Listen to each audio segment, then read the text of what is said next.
Hello दोस्तों, स्वागत है आप लोग का। दोस्तों, आज डेट है 2 अक्टूबर। देखिए करंट अफेयर न्यूज़ में कौन कौन से इंपॉर्टेंट हमारे एग्जाम पॉइंट ऑफ व्यू से। चलिए सबको स्टार्ट करते हैं। तो दोस्तों, पहले मैंने आपसे डिस्कस किया था कि नोबेल प्राइज़ किनको किनको मिला है। देखो, नोबेल जो प्राइज़ मिलता है वो 6 कैटेगरीज में मिलता है: literature, physics, medicine, chemistry, peace and economics में, है ना। अब इसमें देखो किसी भी इंडियन का नाम नहीं है। तो बातें ये की जा रही हैं कि नोबेल प्राइज़ तो मिला, लेकिन साइंस में हमने देखो, मतलब एआई के फील्ड में कह लो या सॉफ्टवेयर के फील्ड में कह लो, हमने बहुत तरक्की की है ना। लेकिन साइंस के सेक्टर में नोबेल प्राइज़ आप देखोगे बहुत ही रेयर इंडियन होंगे जिनको मिला होगा। इवन टोटल आप गिनोगे तो हमें लगेगा 5-6 से ज़्यादा नहीं है। कौन कौन से, उसकी हम चर्चा करेंगे। ऐसा क्यों है कि हमारे देश को नोबेल प्राइज़ नहीं मिल रहा है, जबकि हम मतलब अगर कायदे से कहें तो वर्ल्ड की सबसे मोस्ट पॉपुलेटेड कंट्री में से एक है ना। चाइना को हमने पीछे छोड़ दिया है, राइट। तो अगर इस हिसाब से देखो तो यार नोबेल प्राइज तो बहुत ज्यादा मिलना चाहिए था। इवन आप देखोगे ओलंपिक्स में हमारा पार्टिसिपेशन तो रहता है, लेकिन मेडल्स नहीं आते हैं। तो इसके पीछे कारण क्या है, इस पे चर्चा की जाती है ना। अगर साइंस की बात करें तो सीवी रमन साहब को मिला था लास्ट, वो भी 1930 में। देखो यहाँ पे है, सीवी रमन साहब को मिला था फिजिक्स के लिए। ठीक है, स्कैटरिंग ऑफ लाइट की इन्होंने कंसेप्ट दिया था फिजिक्स में। तो 1930 में मिला था। आप सोचो कि टोटल अगर आप कायदे से देखो तो लगभग लगभग ये 95-94 ईयर्स हो गए, है ना। 94 ईयर से किसी इंडियन को मिला ही नहीं। अगर किसी इंडियन को मिला है तो वो उस समय इंडियन नहीं था। मतलब बेसिकली अगर मान लीजिए आपका जन्म भारत में हुआ, आप चले के जाके अमेरिका बस गए, है ना। अब वहाँ पे आप पढ़ाई वढ़ाई सब कुछ करके आपने नोबेल प्राइज गिना, तो वो उसको इंडियन को लिए गिना नहीं जाएगा। ओवरसीज इंडियन हो जाता है वो, बट मैं उसको एज ए इंडियन नहीं मानता, क्योंकि आपकी अब ब्रिंगिंग इंडिया में हुई हो, आप हो सकता है पढ़ाई करने चले गए फिर आप वापस इंडिया में आ गए। ठीक है, तो वो मैं मानूंगा कि आप इंडियन है ना। अगर आपका पासपोर्ट इंडियन है तो मैं मानूंगा आप इंडियन है। अच्छा, जो ओवरसीज है उनकी भी हम लिस्ट देखेंगे कि उसमें क्या क्या है। अब इसमें कहीं क्या बात जाती है, ये देखते हैं हम। देखो हमारे टोटल जीडीपी का ना, मतलब इंडिया के पास जितना पैसा है उसका हम 1% भी हम खर्च नहीं करते रिसर्च के लिए। जनरली ये कहा जाता है 0.6 से लेकर 0.8 के आसपास हम अपने जीडीपी का टोटल खर्च करते हैं। इवन ब्रिक्स नेशन है ना। ब्रिक्स 2009 में बना था। अगर इन कंट्रीज की बात करें, अगर ब्रिक्स का पहले तो इकोनॉमिक्स बनता था ब्राजील, रसिया, इंडिया, चाइना, साउथ अफ्रीका, इसमें और बाकी अभी कंट्री सऊदी अरब, ईरान, ये सब जुड़ गए हैं। ठीक है, तो कहा जाता है इन कंट्रीज से भी सबसे हमारा क्या है, लोअर पे है। मतलब हम बहुत कम पैसा इन्वेस्ट करते हैं रिसर्च में। अब रिसर्च की जरूरत क्यों है, आर&डी की जरूरत क्यों है, इसकी भी हम चर्चा करेंगे, है ना। ठीक है, आगे चल के इसकी भी चर्चा करेंगे। अब ये कहा जा रहा है कि पहले हम एक्सपेंडिचर, अगर 2005 की बात करें, 2005 में अपनी जीडीपी का लगभग 0.82% हम जो है रिसर्च पे डालते थे। आज के टाइम पे बात करें तो 2023 में ये घट के 0.64 पे हो गया है। क्यों हो गया ऐसा, है ना। कहने के लिए आप देखो, मैं पॉलिटिकली ऐसे मैटर डिस्कस नहीं करता, बट आप 2005 में देखोगे तो कांग्रेस की टाइम की सरकार थी, और जो तत्कालीन अभी सरकार है बीजेपी की गवर्नमेंट, कहीं ना कहीं ये रिसर्च पे इतना इन्वेस्ट करने को रेडी नहीं है। आई थिंक आप देख लो। ठीक है, अभी आपने कुछ चीजें देखी होंगी, जैसे 150 करोड़ का जीएसटी का बेसिकली नोटिस दे दिया गया किसको, आईआईटी दिल्ली। अब बताओ, आईआईटीज को आप नोटिस दे रहे हो कि 150 करोड़ जीएसटी भरो। अरे भैया, वो बिजनेस के लिए काम नहीं करते हैं, है ना। वो बिजनेस के लिए काम नहीं कर रहे हैं, ठीक है, उनका जीएसटी बनता होगा, बट आप एग्जाम्पशन भी दे सकते थे उसमें, है ना। ये क्यों, ये एकेडमिक इंस्टीट्यूशन है, ये रिसर्च के लिए काम करते हैं। ठीक है, टीचिंग के लिए काम करते हैं, है ना, एक अच्छे इंजीनियर्स तैयार करते हैं ये, राइट। एक चीज और कही जाती है कि अगर आपको आईआईटी दिल्ली के अंदर अगर कोई चीज ऑर्डर करनी हो ना, तो कम से कम इसमें 11 महीने लग जाते हैं। आप सोच के देखो कि आज मेरे को एक ऑफिस के लिए चेयर मंगानी है ऑफिशियली तरीके से, या कि कंप्यूटर मंगाना है अपने लैब के लिए, है ना। आप आज प्रोसेस स्टार्ट करोगे तो 11 महीने बाद जाके आप उसको चीजें मिलेंगी आपकी, है ना। तो ये चीजें तो थोड़ा सा मेरे हिसाब से बहुत ऐसा नहीं होना चाहिए था। ये ऐसा होना चाहिए कि आपने आज ऑर्डर किया, 15 दिन या 1 महीने के अंदर ये सारी चीजें सॉर्ट आउट हो जानी चाहिए। ठीक है। गवर्नमेंट एक और ड्रॉबैक ये बताया जाता है कि गवर्नमेंट का एक प्लेस है जिसको बोलते हैं गवर्नमेंट ई मार्केट प्लेस या जेम। गवर्नमेंट इसको क्यों चालू किया है और क्या है इस होता है इसके अंतर्गत, इसको भी हम एक बार थोड़ा सा ब्रीफ में डिस्कस करते हैं। देखो, होता क्या है कि आपको कोई सामान खरीदना होता है तो आप कहाँ जाते हो, या तो अमेजन पे जाते हो या फिर फ्लिपकार्ट पे जाते हो। जनरली सारे लोग यहीं पे जाते हैं, बाकी आप मीशो वगैरह जो भी आप यूज करते होंगे। ठीक है, इन्हीं तो प्लेटफॉर्म पे जाते हो। आपको जो सबसे अच्छा लगता है, रेटिंग आप क्या क्या चेक करते हो इसमें, आप रेटिंग चेक कर लेते हो, है ना, कि रेटिंग कैसी है, रिव्यू कैसा है इसका। उसके अलावा सस्ता कहाँ मिल रहा है, हम चेक करते हैं कि सस्ता सबसे ज्यादा कौन कहाँ मिल रहा है। अगर सस्ता मिल रहा है तो उसकी रेटिंग अच्छी होनी चाहिए, नहीं तो हम कई बार थोड़ा ठीक ठाक से चीजें लेते हैं। प्लस दूसरा आप चीजें कई बार खोजते हो क्या, प्रीमियम, है ना, कि आप कैसा प्रीमियम खोज रहे हो।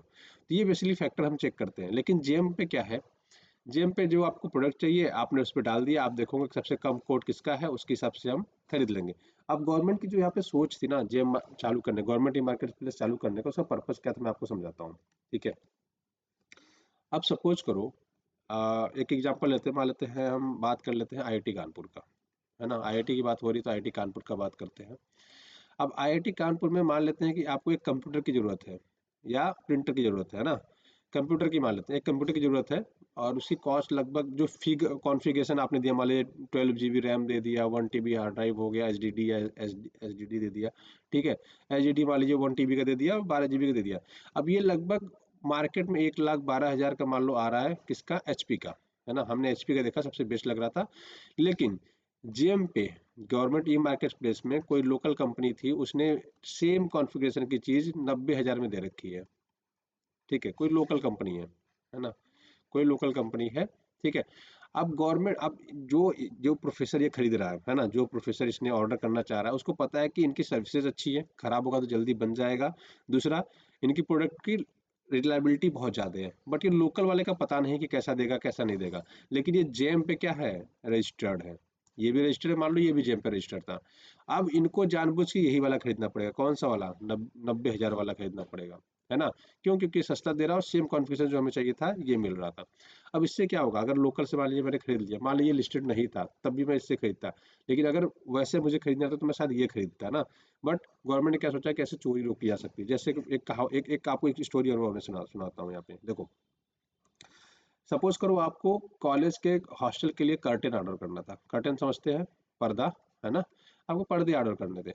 अब जब पर्दा ऑर्डर करने गए आप, तो आपने मार्केट में पता किया कि एक पर्दा है जो 240 रुपये का एक पीस आ रहा है, ठीक है। आपने क्या किया, इसका बिल बनवा लिया 480 रुपये का, ठीक है। और आपने ले जाकर रिफंड के लिए प्रोसेस कर दिया कि मैंने अपनी जेब से जी पर्दे के पैसे दे दिए हैं, कृपया मैं अकाउंट डिटेल देता हूँ, आप मुझे रिफंड कर दो। तो यहाँ पे क्या हो गया, बीच में आपको करप्शन हो गया ना, चीज़ें बढ़ा चढ़ा के बेच दी गई, है ना, ले लिया गया। और आपको ये गवर्नमेंट के थ्रू ये रिफंड भी हो जाता था, है ना, क्योंकि उसने बिल दिया है। और बिल लोग बना देते हैं, अगर 240 का वो कार्टन बेच रहा है, मैंने कहा भैया आप 250 रुपये मेरे से ले लो, लेकिन मेरे को 480 का बिल बना दो, वो डेफिनेटली बना देते हैं लोग, है ना।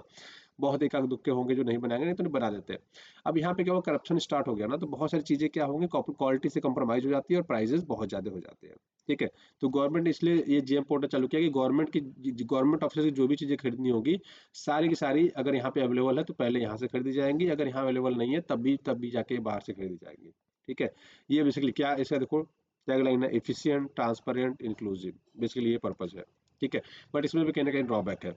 दूसरा ये है कि पुअर परफॉर्मेंस इंडिया का नोबेल प्राइज में इसलिए भी है कि देखो बहुत सारे जो डायरेक्टर्स होते हैं, जो बड़े बड़े पोस्ट पे बैठे रहते हैं, ठीक है।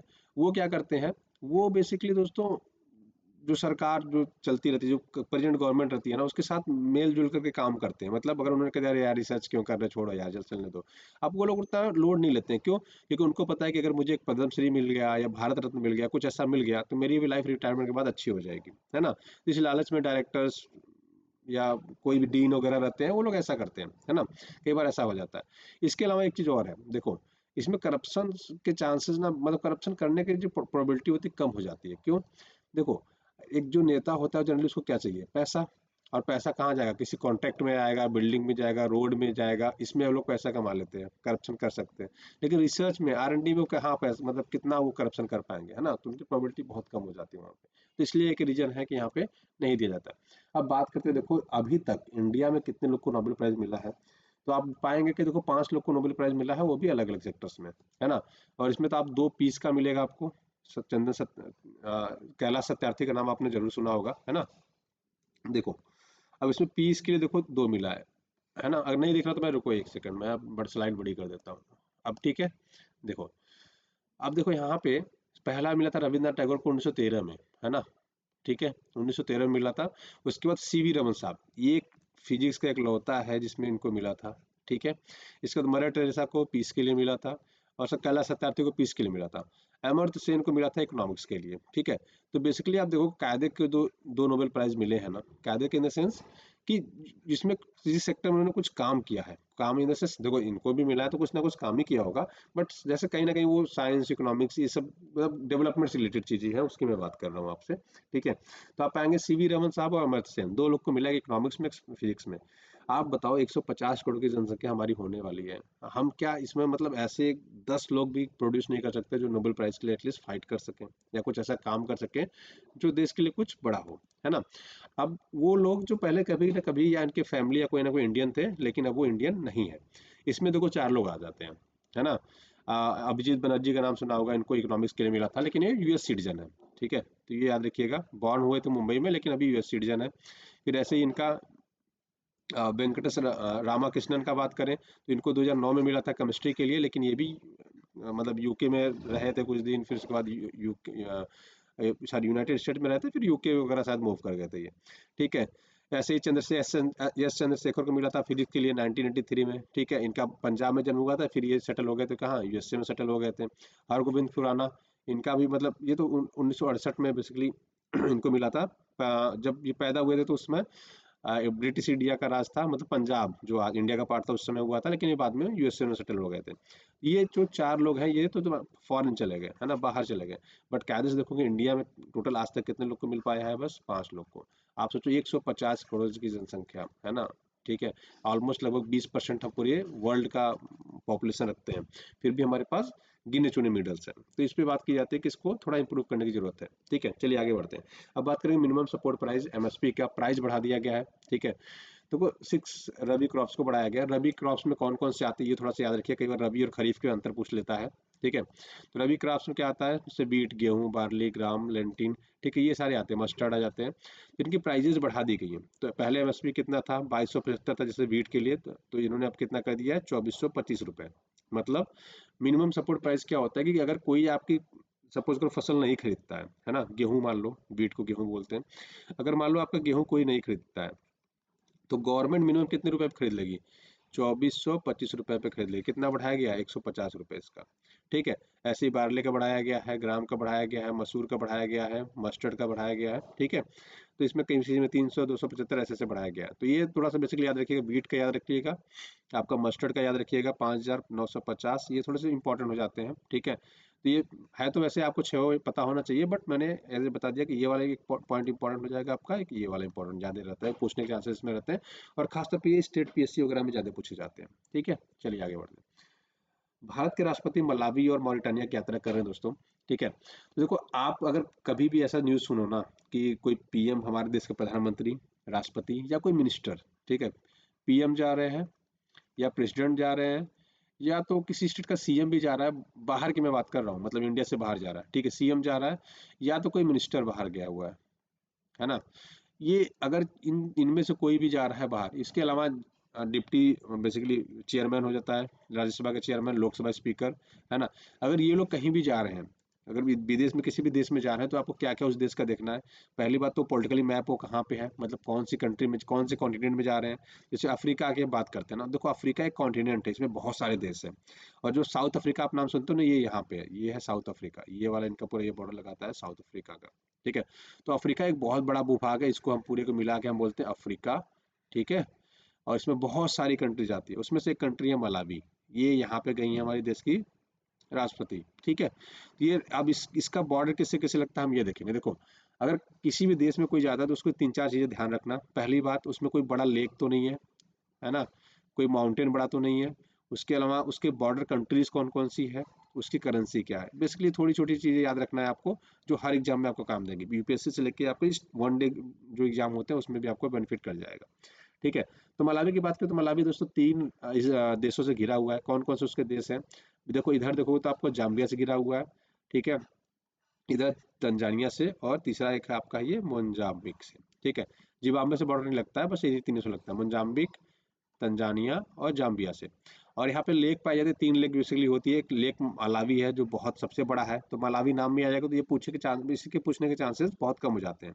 ठीक है, तो ये मलोम्बे हो सकता है, पूछ ले, लेक मलोम्बे पूछ ले, या लेक चिल्वा पूछ ले। ठीक है, ये पूछ सकता है। इसकी कैपिटल याद रखिएगा, लिलोंगवे है। इसकी कैपिटल क्या है, लिलोंगवे है, तो आपको कैपिटल भी थोड़ी सी याद रखनी है। ठीक है, तो ये मैंने बेसिक बेसिक बता दिया आपको। अच्छा, एक चीज और याद रखिए, मलावी का पहले नाम न्यासालैंड होता था। तो ये आपसे पूछा सकता है कि कौन सा ऐसा देश है जो न्यासालैंड के नाम से जाना जाता था, तो ये मलावी था। दूसरा एक चीज और है कि ये क्या है, लैंडलॉक कंट्री है, स्थल रुद्ध कंट्री है। तो आप अब लैंडलॉक क्या होता है, मैंने आपको पिछले क्लास में बताया होगा, अगर आप रेगुलर वीडियो देख रहे हो तो आपको पता होगा, अगर नहीं पता तो मैं फिर भी आपको बता देता हूँ। देखो, अब मलावी का कुछ मैप ऐसा है, मैंने आपको इधर बताया जाम्बिया है, तंजानिया है, और इधर आपका मोजाम्बिक है। लैंडलॉक का मतलब होता है कि जैसे ये पानी से नहीं घिरा, पानी के अंदर से समुद्र से नहीं घिरा होता है, जैसे समुद्र से जो घिरा होता है वो लैंडलॉक नहीं होता है। लेकिन अगर मान लो आप यहाँ पे हो, इसके पड़ोस में कोई कंट्री है, इधर भी कोई कंट्री है, इधर भी कोई कंट्री है, ठीक है, इधर पानी है, तो आप देखोगे आपके आसपास क्या है, पानी नहीं है, पानी में से समुद्र नहीं है, तो आप ये आप कहलाओगे क्या, लैंडलॉक, है ना, आप ले आओ लैंड लॉक कंट्री हो, ठीक है, तो ये थोड़ा सा याद रखिएगा। उसके अलावा हमारे देश के राष्ट्रपति कहाँ गई, मॉरिटानिया गई। तो मॉरिटानिया को याद रखिएगा, इसकी कैपिटल क्या है, नोवा कोट है ना, इसकी कैपिटल क्या है, नोवा कोट इसकी कैपिटल है। और यहाँ पे दो जनजाति पाई जाती है, बर्बर और मूर, तो ये थोड़ा सा याद रखिएगा। मॉरिटानिया में जो जातियां पाई जाती है, बर्बर और मूर पाई जाती हैं, ठीक है, पश्चिमी अफ्रीकन देश है, वो देखेंगे अभी मैप में कहाँ पे है। और नोवा कोट इसकी कैपिटल है, ये बेसिक से थोड़ा सा याद रखिएगा। देखिए अब एक कंट्री कहाँ गए थे, ये मलावी, मलावी कहाँ पे है, देखो यहाँ पे रहा, ये रहा आपका मलावी, है ना, और ये है आपका मोरितानिया, ठीक है। अब देखो ये लैंडलॉक था, क्यों, क्योंकि देखो ये समुद्र यहाँ पे है ना, इधर देखो समुद्र है, लेकिन ये समुद्र से इसका बॉर्डर नहीं लगता है इस देश का। लेकिन यहाँ पे देखो इसका समुद्र से बॉर्डर लगता है ना, इधर से, तो ये लैंडलॉक कंट्री नहीं हुआ, देखो इधर समुद्र से बॉर्डर लगता है, और नॉर्थ अटलांटिक ओशियन से इसका बॉर्डर लगता है, ठीक है। नुआकोट इसके मैंने बताया आपको कैपिटल है। इसके पड़ोसी देश कौन कौन से देश देखोगे, मोरक्को जिसको वेस्टर्न सहारा बोलते हैं, अल्जीरिया से बॉर्डर लगता है, माली से बॉर्डर लगता है, और सेनेगल से बॉर्डर लगता है। तो याद रखिएगा, मोरक्को, अल्जीरिया, माली और सेनेगल से इसका बॉर्डर लगता है, ठीक है। चलिए अब आगे बढ़ते हैं। अंतर्राष्ट्रीय अधिधम्म दिवस मनाया गया, अभिधम्म दिवस मनाया गया दोस्तों। तो आपने एक चीज जरूर सुना होगा कि बौद्ध धर्म में त्रिपिटक के नाम से कहा, त्रिपिटक सुना होगा, ठीक है। त्रिपिटक में तीन पिटक होते हैं बेसिकली, एक विनय पिटक होता है, एक शुद्ध पिटक होता है, और सुत्त पिटक होता है, और एक अभिधम पिटक होता है, देखो यहाँ पे, है ना। तो अगर आप देखोगे तो विनय पिटक, सुत्त पिटक और अभिधम पिटक, ठीक है, ये तीन पिटक्स होते हैं बेसिकली, जिसको हम त्रिपिटक के नाम से भी कई बार सुनते हुए हैं, ठीक है। ये थोड़ा सा याद रखिएगा। चर्चा में क्यों है, क्योंकि पाली लैंग्वेज को शास्त्रीय लैंग्वेज घोषित करने के लिए बेसिकली बात कही गई है, ठीक है। तो याद रखिएगा, प्राकृत, मराठी, असमिया और बंगाली के साथ पाली को भी शास्त्रीय भाषाओं के रूप में मान्यता देने की स्वीकृति दी गई है, तो इसलिए थोड़ा सा चर्चा में है, ठीक है, तो याद रखिएगा। देखो अभिधम पिटक में होता क्या, अभिधम पिटक में बेसिकली लोग क्या करते हैं कि जो बुद्ध की शिक्षाओं का है ना, इसका विवरण इसमें मिलता है। और विनय पिटक की बात करें तो इनमें साधुओं को कैसा अपना आचरण करना उसकी बातें कहेंगे, देखो आचरण के नियम है इसमें, है ना। और सुत्त पिटक की बात करें तो इसमें शिष्यों के द्वारा प्रवचन या शिक्षाएं शामिल की गई हैं, तो ये थोड़ा सा याद रखिएगा कि आपसे पूछ देगा अभिधम पिटक किससे रिलेटेड है, बिना पिटक किससे रिलेटेड है, सुत्त पिटक किससे रिलेटेड है, तो याद रखिए सारे के सारे ये किससे रिलेटेड है, बौद्ध धर्म से, ठीक है। अब बात करेंगे फोर्टिफाइड राइस की। फोर्टिफाइड राइस क्या होता है दोस्तों, देखो आप राइस तो नॉर्मली जानते होंगे ना, अब इतना नहीं जानते होंगे ठीक है, राइस मतलब चावल, है ना, सब लोग खाते हैं, राइट। अब ये फोर्टिफाइड राइस आजकल आने लगे, इसमें क्या अंतर होता है, आपने बहुत पहले सुना होगा जीएम या जेनेटिकली मॉडिफाइड क्रॉप से बोलते हैं। लोगों को डर क्या होता है इसका, लोगों को डर ये होता है कि फोर्टिफाइड राइस के ना लॉन्ग टर्म इफेक्ट बहुत हो सकता है खराब हो जाए। अच्छा फोर्टिफाइड क्या होता है, सबसे पहले तो ये टर्म समझते हैं। जैसे समझो आप, चावल है आपका, ठीक है, इसमें कार्ब्स पाए जाते हैं, कार्बोहाइड्रेट्स, है ना। बट इसी चावल में मैं विटामिन ए ऐड कर दूं, विटामिन बी ऐड कर दूं, विटामिन सी ऐड कर दूं, विटामिन डी ऐड कर दूं, है ना, सारे विटामिन और मिनरल्स इसमें ऐड कर दूं, और मैं लोगों को दे दूं खाने के लिए, तो क्या मुझे बाकी चीज़ों की जरूरत पड़ेगी कि नहीं, खट्टा खा लो, नींबू खा लो, ये सब खा लो, नहीं, है ना।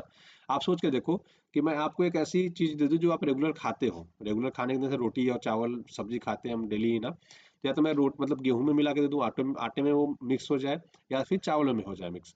अब चावल को सबसे ज़्यादा क्यों फोकस किया जाए, इसका मैं रीजन बताता हूँ। इंडिया में लगभग 70% लोग चावल खाते हैं, 70% लोग चावल खाते हैं, कहीं ना कहीं डेली कंजम्पशन है। और दूसरा ये कि सस्ता है, तो लोगों के लिए बिहार, यूपी बिहार में जहाँ गरीबी है, यहाँ पे लोग कुछ भी खाना हो तो सबसे पहले चावल उनको प्रेफर होता है ना, बिहार यूपी की बात करो तो, ठीक है। लगभग 30-40 करोड़ के आसपास लोग हैं, ठीक है, 30 से 35 करोड़, तो ये क्या करते हैं, चावल पे ही डिपेंड होते हैं, है ना। बहुत जगह तो ऐसा है कि रोटी ही नहीं मिलता, चावल ही मिलता है। तो ऐसे में अगर इसमें हम बहुत सारे मिनरल्स ऐड कर दें, विटामिन ऐड कर दें, तो होगा क्या, होगा दोस्तों ये कि इनको सारे के सारे क्या होंगे, मिनरल्स और विटामिन मिलने जाएंगे, जिससे कुपोषण वगैरह की समस्या समाप्त हो जाएगी। बट डर गवर्नमेंट को ये रहता है कि कहीं इसके लॉन्ग टर्म में डाइवर्स इफेक्ट ना हो जाए, है ना, कोई मेंटल परेशान ना चालू ना हो जाए, किसी का बिहेवियर इस चावल के वजह से ना चेंज हो जाए। इस पर रिसर्च वगैरह बहुत ज़्यादा हो रही है, हाँ, बट अभी गवर्नमेंट ने इसको मंजूरी दे दी है, ठीक है।